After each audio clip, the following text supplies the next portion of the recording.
Hello, my name is Keith Herron, and I'm here to talk to you today about the importance of preserving our Civil War battlefields. Recently, we have celebrated the 150th anniversary of the start, or the initial firings of the Civil War on Fort Sumner. Of course, over the last 150 years, many things have changed within our country. The way the cities look themselves, our buildings, the roads, travel.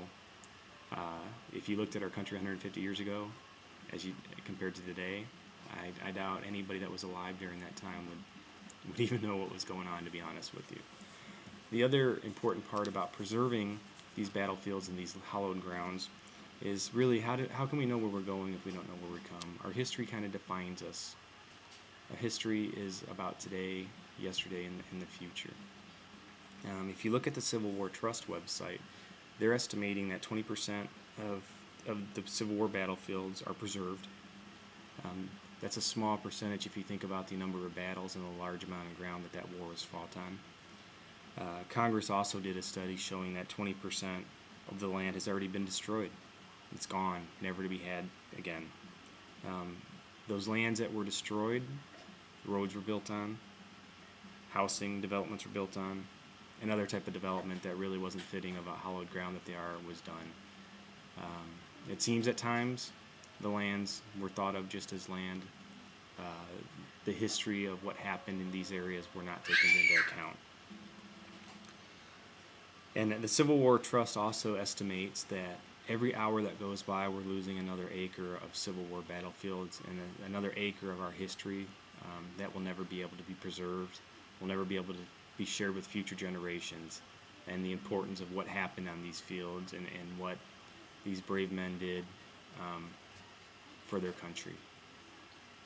Peter N. Stearns, who is actually a professor of history at George Mason University, recently wrote that history should be studied because it's essential to the individuals and society, and because it harbors beauty. The second reason would also be that the past causes the present, and so the future. Once again, if we don't know where we came from, how do we know where we're going? And it's great to have textbooks and writing and looking at the speeches and writing, but there's something empowering about going to a historical spot where something major had happened and really feeling it. At times you can actually feel almost like the remnants of what had happened, the spirit of the people who had perished and fought there. The Tennessee Civil War National Heritage Area also notates that this is a little bit more than just about the history and the hallowed grounds themselves. This is about the economics and the viability of that these battlefields, these historical sites, bring to the towns that they're in. For every 702 people that visit a battlefield in the state of Tennessee, they estimate that is equivalent to one full-time job.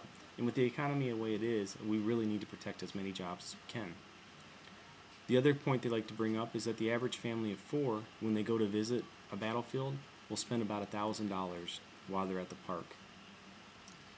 Also, you need to think about the big picture and kind of pull it back out a little bit further than that, because if you think about while they're at the park, they're spending $1,000. And the reason I say park is many of these are considered historical parks. Think about the impact they have on the surrounding areas as well, on the gas to get there, lodging. I'm in Arizona, so if I was to go to Gettysburg, we would have to fly or drive there. We're going to stay somewhere. It's going to be more than a day trip, obviously. And we would probably spend quite a bit of money on the local economy, which then it goes even bigger than the state, because with the taxes and everything that are applied in that, as well as again, generating jobs. In summary, really, I think the bigger picture here is our history is important. It defines us by who we are. The Civil War was over 150 years ago, and many times as history goes on, we tend to lose what had happened and what really went on.